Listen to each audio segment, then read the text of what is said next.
Can you explain what you were hoping to get out of the conversation if you think it was productive? Well, what I was the initial reason as to why I had Matt Duss on was to talk about Ukraine and Russia, because that was, that's the big thing that's happening. This was the day before the Vladimir Putin summit. You were putting on such a spin to make everyone who's criticizing what? You and ContraPoint should collab.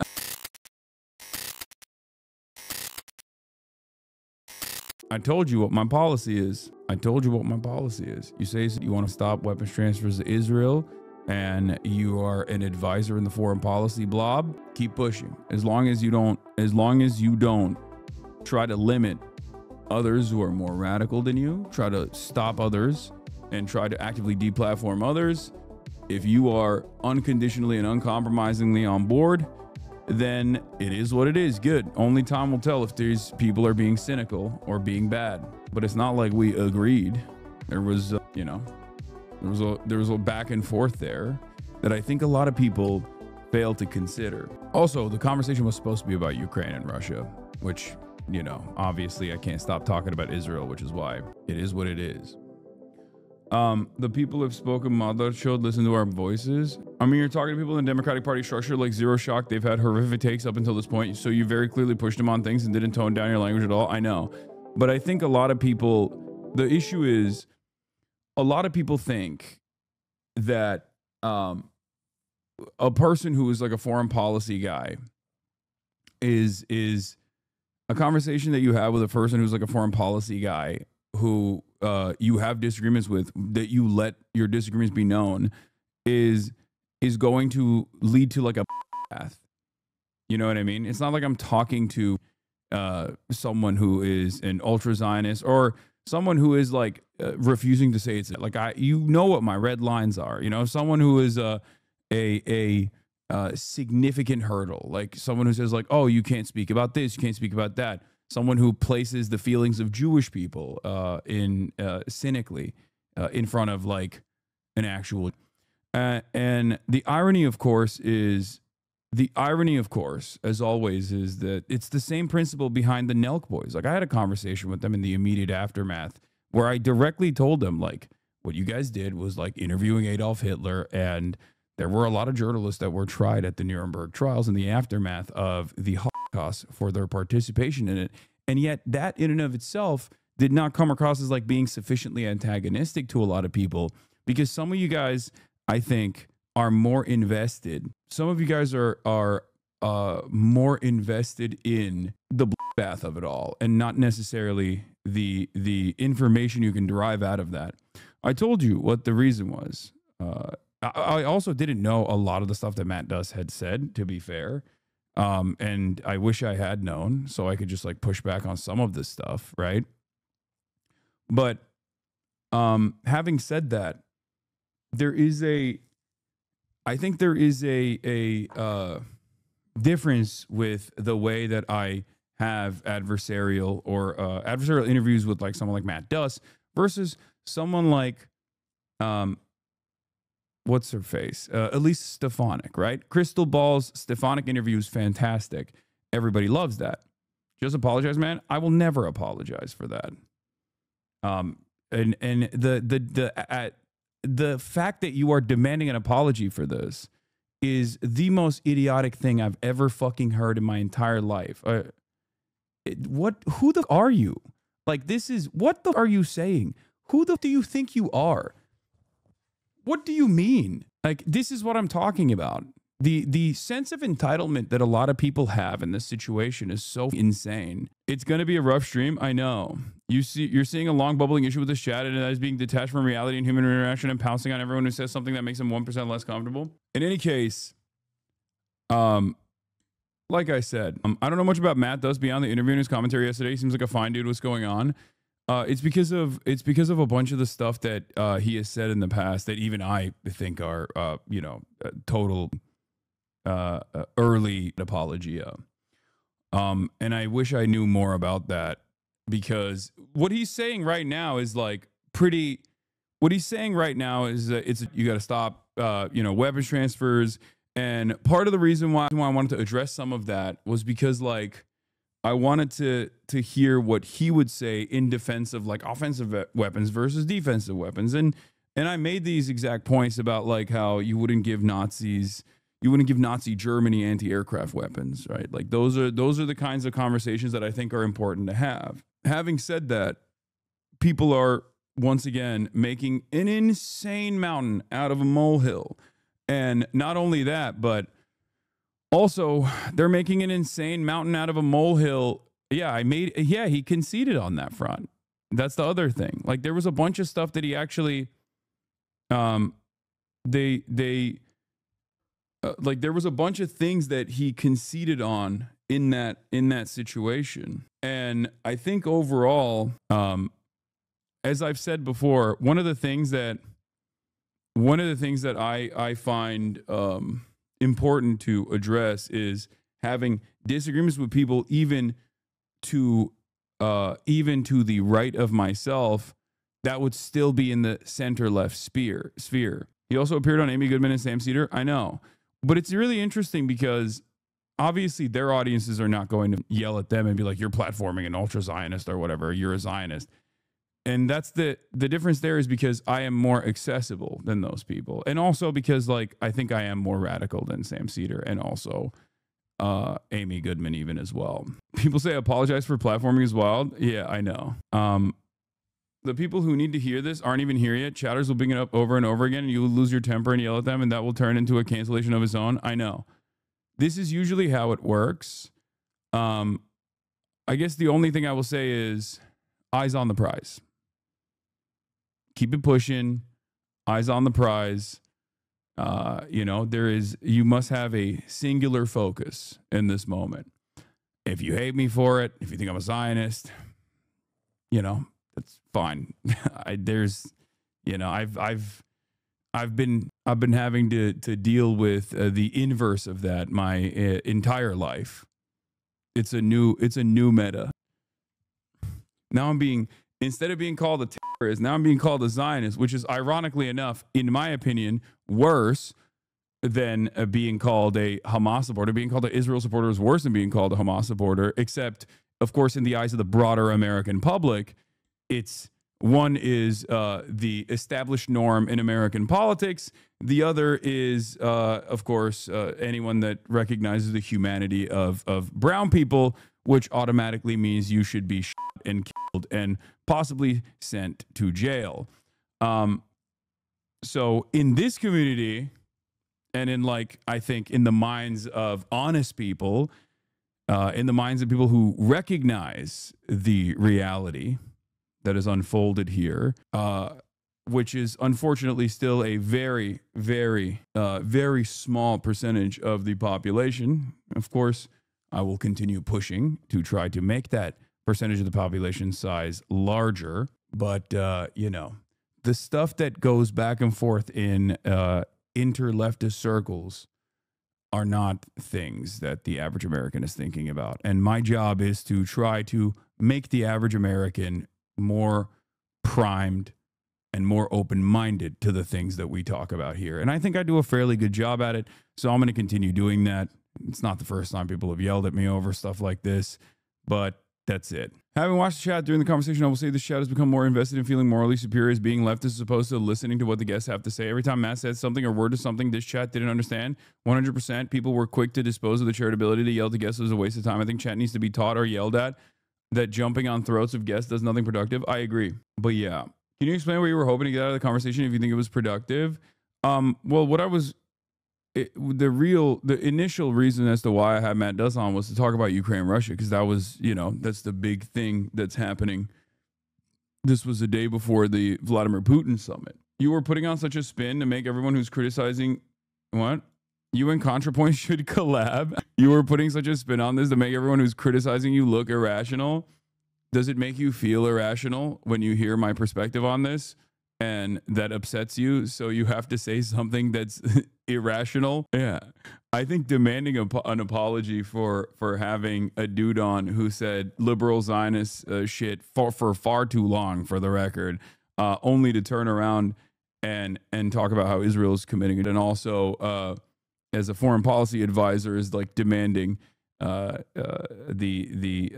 halting of weapons transfers in the grand scheme of things, in an overwhelming sea of course, interviews that I conduct from far more radical positions, is utterly ridiculous. The notion that I am similar in any way, shape, or form to a content creator who was silent for 22 months only to come out with a liberal Zionist position at the end of that 22 months, when half of the people who are now yelling at me learned about Israel-Palestine for the first time ever post-October 7 from me, only to become, I guess, in their own estimations, more radical than me, and now have these kinds of opinions. Also insane. In any case, I don't know, like, it's not a bit insulting, honestly, chatters. Yeah, it's just like people act like I'm, yeah.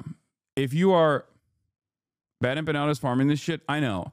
And it's fine. I think ultimately Bad Empanada is a force for good, and he will get he will get some drama out of this. He'll farm it. It'll annoy me for like the week, which is ironic because like I'll be talking about some shit that's going on, right? Something that's like going on that's like immediate, something that we must talk about with respect to like the plight of Palestinians or whatever, and chatters will be coming in to be like, you're a Zionist because my favorite content creator Bad Empanada said you're a Zionist, you platform Matt Duss, and I'll be like, look at this screen right now, like look at, do you feel like this is a more important conversation that we should be having as this one that we have every single day? And they'll still keep, has he told you he's farming, or are you hoping? No, I don't talk to Bad Empanada directly. I assume he is. And then people will say you're admittedly not a good interviewer, you let him get away with too much, and then like it'll just be like a aesthetic conversation. The fall off is legendary, not even 20K. I know. It's over. My career, I think, is over. I'm being canceled, like I said. It's done. You are too charitable with your haters, I swear. It's because I have been a leftist for many, many years publicly. And in that time frame, I saw a community that I developed grow into the size that it did. And therefore, I am forever grateful for what I've been able to accomplish in that time frame. And that I know is far better than my starting point. That's number one. Number two, I'm charitable to every single person, including my haters, always, because I believe that I can change their perspective. Number three, especially if someone is on the same wavelength in general, especially if someone is on the same wavelength, someone like Bad Empanada, who I am in agreement with in terms of anti-Zionism, but we have maybe different methods. I don't really give a shit if he farms me too much. It's just a nuisance. It's annoying because like people, because of our collaborations and whatnot, and because of our ideological similarities, there's going to be a lot of people that watch both of us that will come in here and be annoying. But ultimately, it doesn't matter because those guys are still going out and protesting. You know what I mean? And as long as they're doing that, I'm happy with it. As long as there's not like an active demand to deplatform someone like myself, then it's fine. Bad Empanada platform you too? Sure. Anyway, also, last but not least, as someone who is a socialist in the United States of America, as someone who is a leftist in the United States of America, as someone who is a progressive in the United States of America, I eat it from every angle. I have for the past 6, 7, 8 years at this point. This is the only experience that I know. There has never been a moment in my political commentary career, where I have had broad support from every aspect, from every ideological group in this country. That's never happened. My position and your position is not popular. A lot of people might agree with our worldview, empathy first politics, but they don't have the tools to recognize that they agree with our empathy first politics. On an issue by issue basis, people might say, yeah, why don't we have free healthcare? Oh yeah, I don't want my tax dollars to go into unlimited slaughter in the global south. Or they won't say that, but they'll say like, I don't want my tax dollars to go like people overseas. I want them to, pave the roads and whatnot. Right? But they don't understand that like the entire compilation, like the totality of those ideals actually point in the direction of socialism. Okay?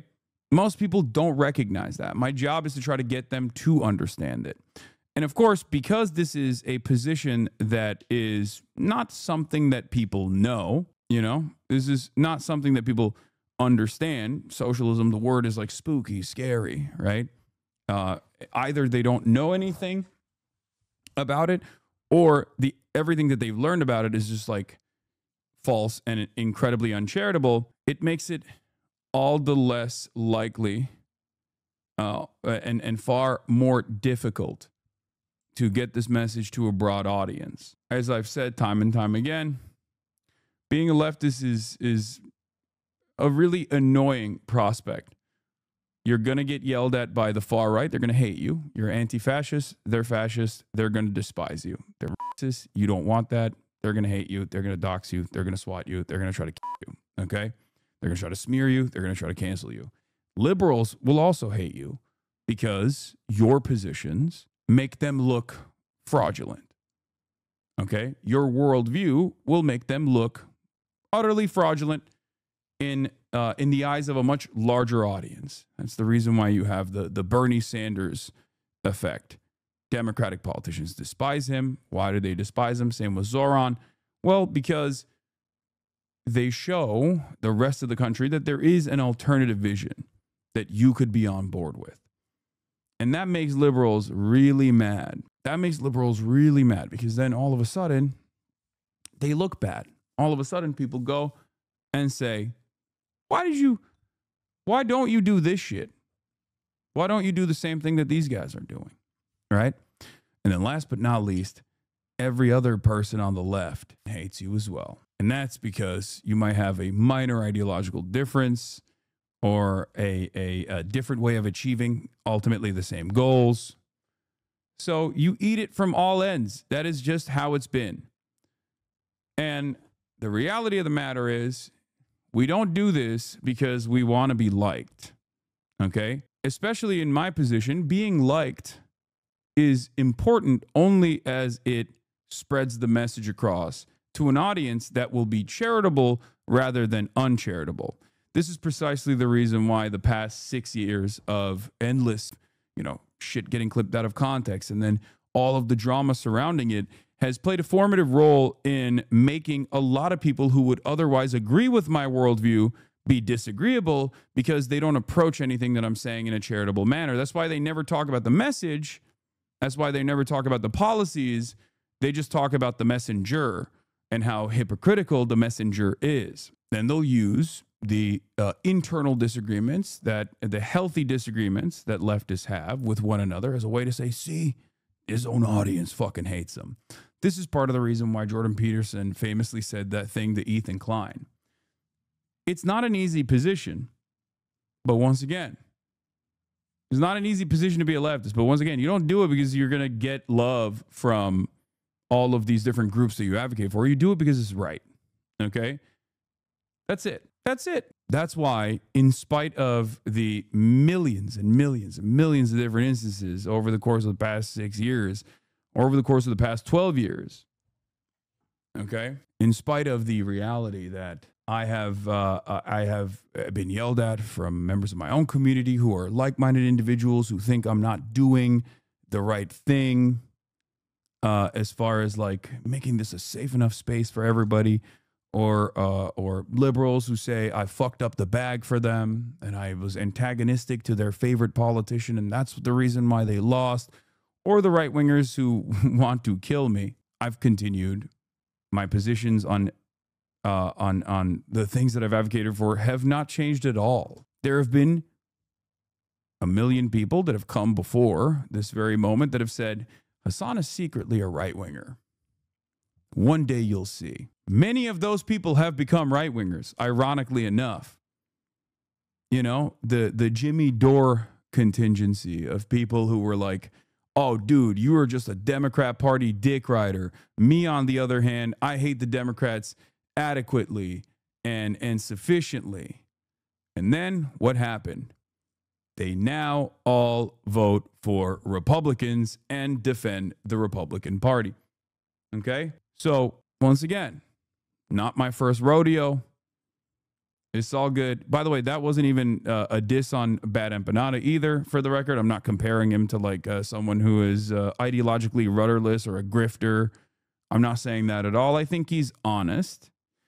I think he's a little insane. But I think when he has a disagreement with someone, you know, that's an honest disagreement. But if there's one policy, well, if there's two policies that I abide by, it's one is don't fucking punch left, especially when people are on board with the same causes you are. And this even includes Bad Empanada as well. Okay. No matter what he says. He says I'm a Zionist and everyone in my audience is a Zionist.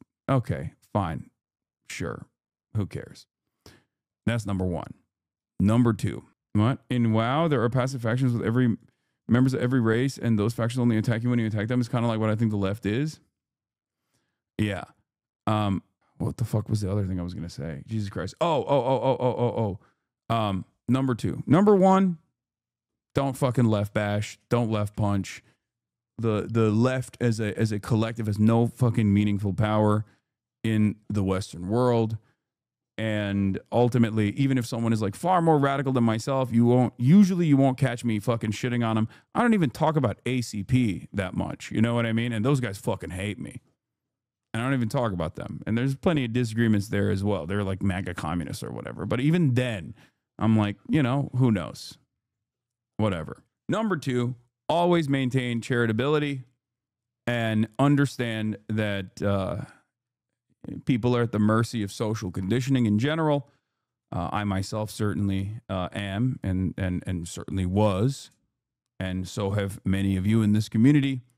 And that is precisely the reason why you have to always be charitable. That's it. Okay? That's it.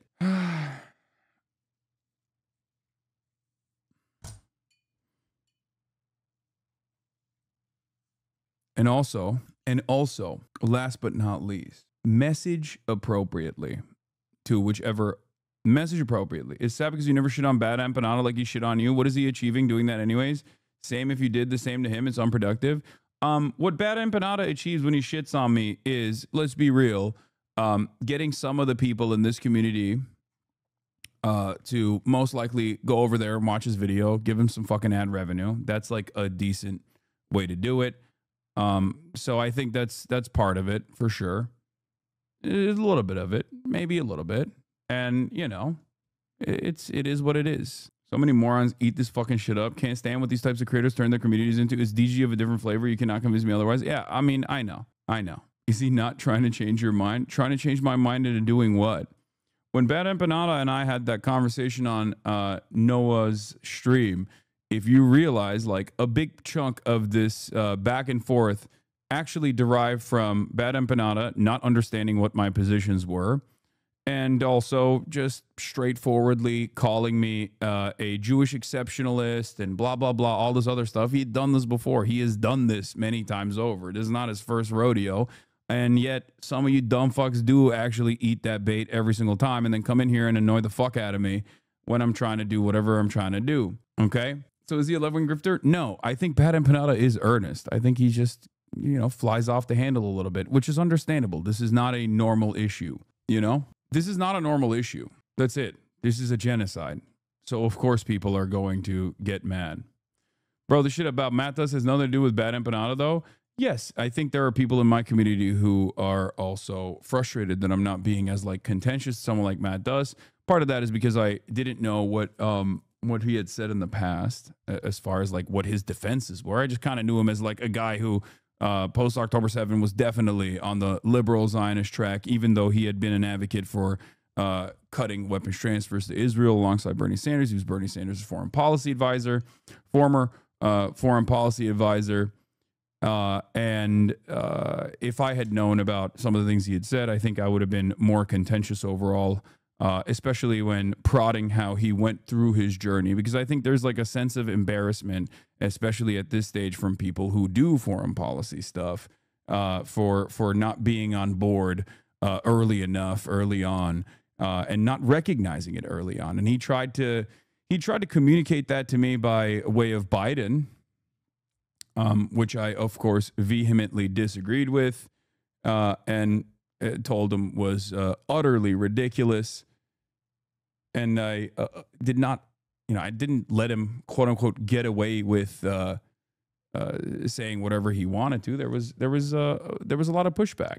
Part of the reason why was, of course, because you mentioned this before. I just can't understand why you're so ready to go on Tucker Carlson's podcast. There's absolutely nothing you can gain from that. He's the most experienced media demon to ever live. He's the modern Joseph Goebbels. What's the point on going on that podcast?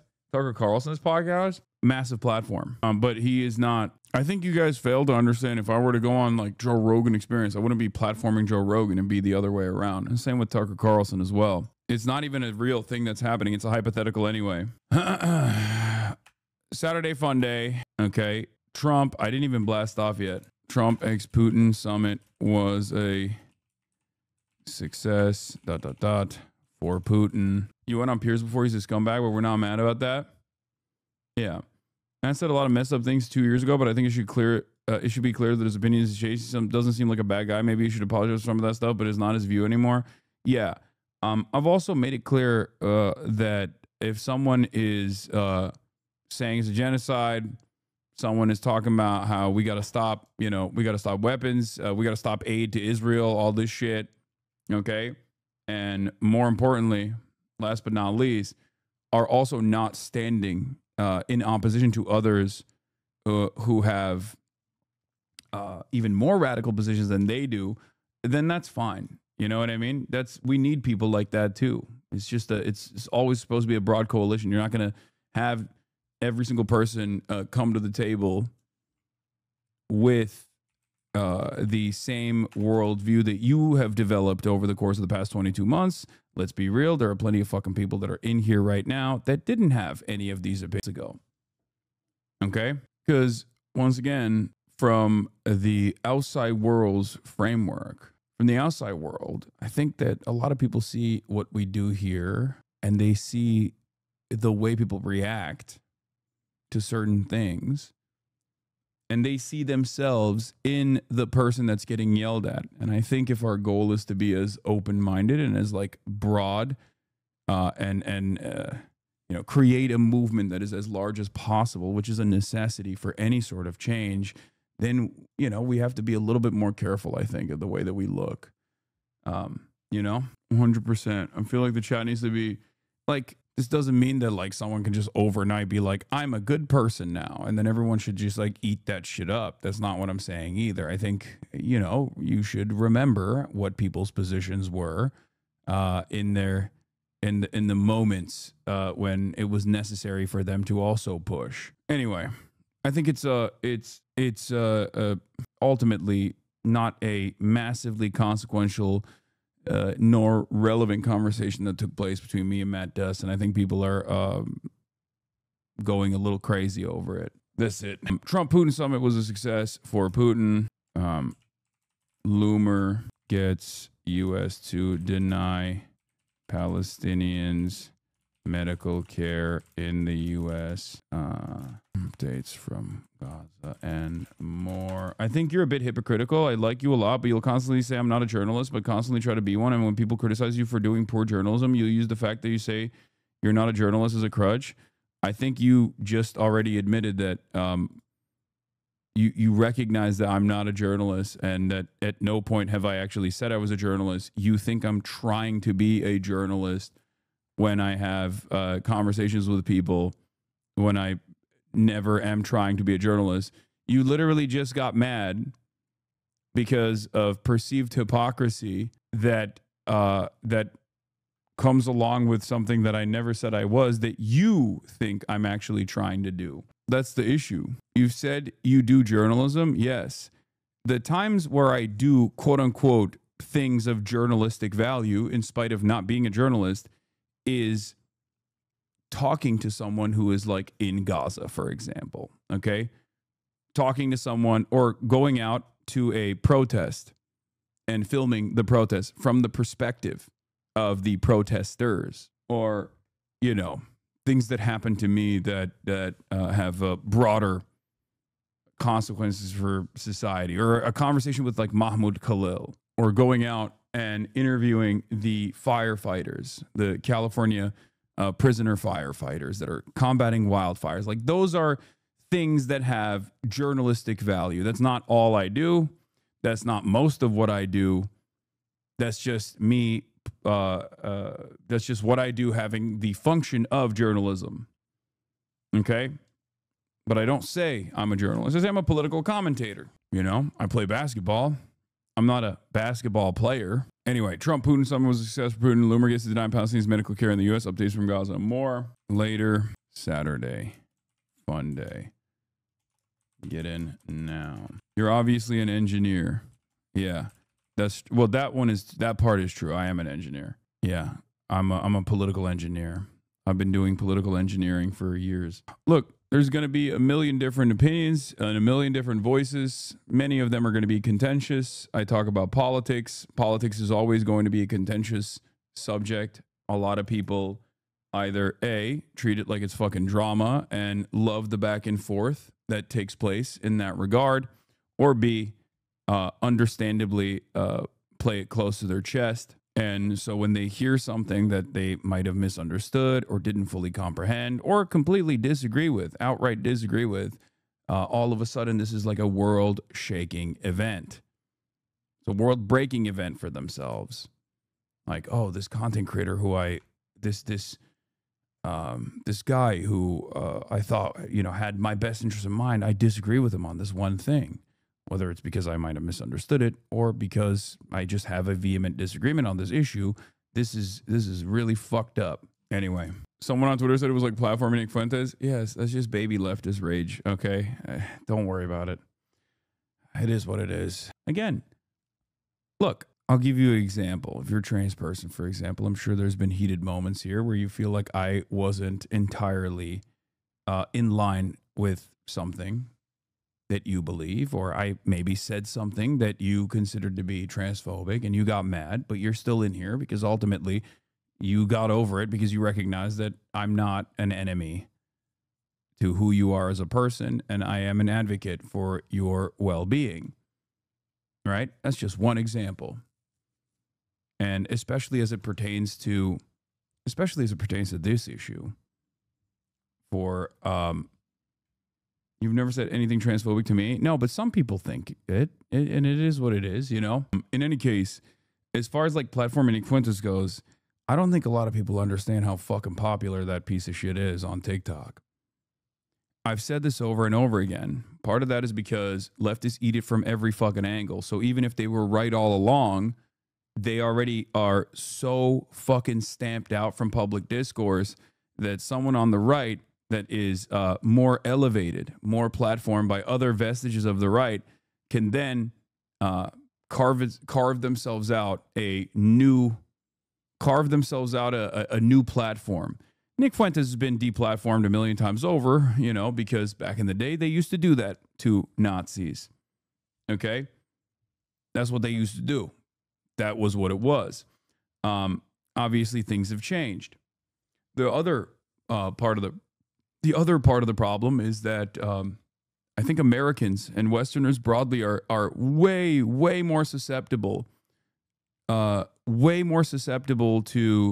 the anti-Semitic framework, the anti-Semitic anti-Israel position that like Jews are doing hypnosis to Americans and shit like that, than they are to listening to a materialist analysis and this complex relationship that has created so much harm and destabilization. That shit is boring. It's lame. It's academic. It's much easier to be like, Jews are doing this and they're dominating your lives. Jews did woke culture. Jews did this. Jews did that. Americans are far more susceptible to conspiratorial thinking, partially because materialist analysis is the exact antidote to conspiratorial thinking. And yet materialist analysis has been shut out in this country. No one ever fucking thinks in this kind of way. And as a matter of fact, when you start thinking in this kind of way, or you start doing advocacy and you say, hey, this is my worldview, a lot of people turn around and say, You're a fucking demon. You're a socialist. Fuck you. You're a rich socialist, actually. You're a poor socialist. You're actually jealous of the wealthy. You're a rich socialist. You're actually hypocritical. That's really dangerous. And that's what it is. When you shut off materialist analysis and dialectical materialism, historical materialism, as a alternative form of analyzing why certain kinds of events have unfolded and why certain things happen, when you shut that off and you say that's actually scary talk, that's socialism talk, that's a real threat, then the other side that still is capable of existing within the confines of liberalism, which is, fascist thought, gets to thrive when there is a big divergence between what the population is seeing and what the population is saying and what they're demanding versus what the politicians are doing. Israel's a perfect example of this. This is something that I've warned about over and over and over again. And yet, nobody listens to my fucking warnings ever. So it is what it is. Even in this country, a country that fought Nazis in World War II, okay, especially after the Cold War, it is easier to convince someone of Nazi sentiment as long as you are not outed as a Nazi, and even that is changing seemingly in this day and age, okay? As long as you are not outed as a Nazi, it is easier to convince someone of Nazi beliefs than it is to convince them of socialist beliefs. This is true. One example I will use that is kind of a sad state of affairs that kind of plays a role in this is look no further than Destiny, Sex Pestiny, who has spent every waking moment in the last 7 years at this point actively coming after marginal left figures, people like myself, with endless sequences of harassment, ridiculous smear campaigns, all this stuff. And it hasn't really been successful for his own career necessarily, but it has been successful in, I think, undermining the broader reception of the left by a larger audience that already wasn't going to be super charitable to the left anyway. And in that process, I think, instead of converting a lot of these right-wingers and Nazis into liberals who vote for the Democratic Party, I think he ends up pushing them to the maximalist position of anti-communism and anti-socialism, going to be Nazism and fascism. And the greatest example of this is, of course, his son. Streamer Destiny's son, Nathan Bonnell, tweets Hitler is a hero while praising Nazi Germany. The Nazis were protecting the West by invading Poland. The Reich was a blockade against the USSR and the rest of Europe. They took up all responsibilities of the failing Polish government, and they stated this explicitly multiple times. Hitler is a hero, he said. This kid is 14, I think. I don't know how old he is. Okay, this is Destiny's son. He's been on the internet since he was a baby. And worse, he's been on Destiny's Discord since he was a baby, okay? And of course, when you pair that up with just being a shitty deadbeat father who is way more invested in creating a cyber stalking sex cult, who routinely will align with neo-Nazis, tries to prominent white nationalists and white supremacists like Lauren Southern, and you create a community of people who are from all of those different ideological backgrounds, and then you put your 7-year-old, 8-year-old son into that community. This is going to be the outcome. This is the outcome of someone who is extremely, extremely online. It's an incredibly sad state of affairs. That's it. It's probably a cry for help.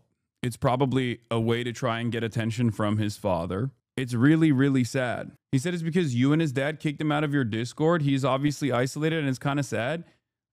He was in my Discord? Why the f was he in my Discord? Yeah, we don't let anybody under the age of 18 in the Discord. What is it? What kind of stupid shit is this? Yeah. What the f? He mentioned me? He knows who I am? That is crazy. I guess his dad is psychotically obsessed with everything that I do. So, but yeah, my point is, this is another prominent example. This is another primary example of when you actively design your worldview, as many people have, around attacking the left, attacking socialism, attacking communism, you end up pushing people who are in the periphery to seek out answers, and conspiratorial thinking works within the confines of liberalism so perfectly. And there's the grand conspiracy almost always. The grandest of all conspiracies almost always is Jews. Jews are the ones who are responsible for everything that's going on in society. That's why Nazi sentiment is so successful. Liberalism plays a formative role in Nazism continuing to grow as a movement. It is not an accident that after World War II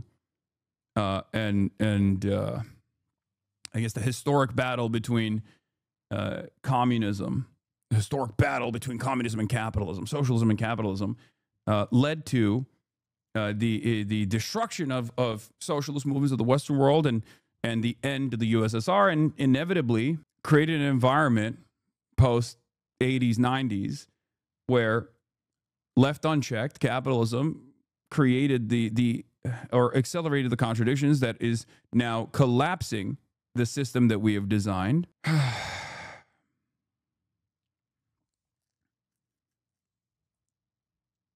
And fascism is thriving once again. And that's where we're at. It'll take some time, I think, for people to recognize that the solution to growing fascist movements is not liberalism, but instead anti-fascism.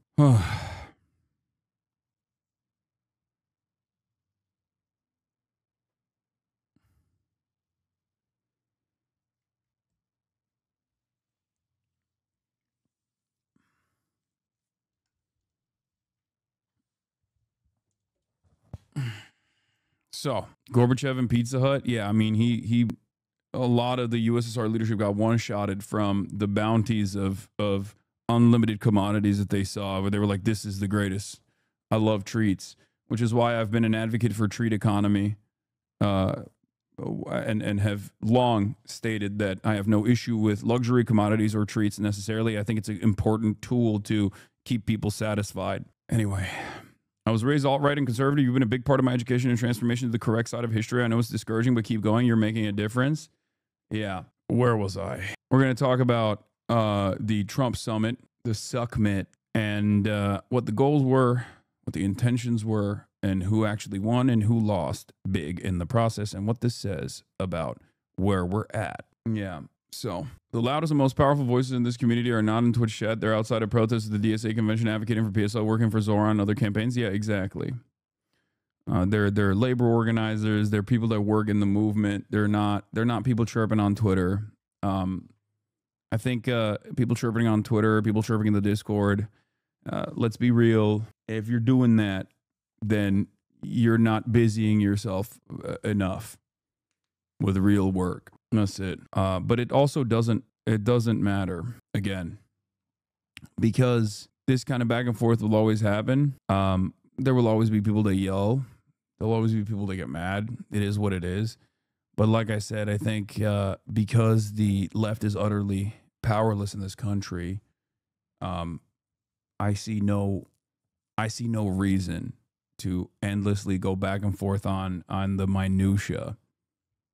You know, just continue to be charitable, I guess.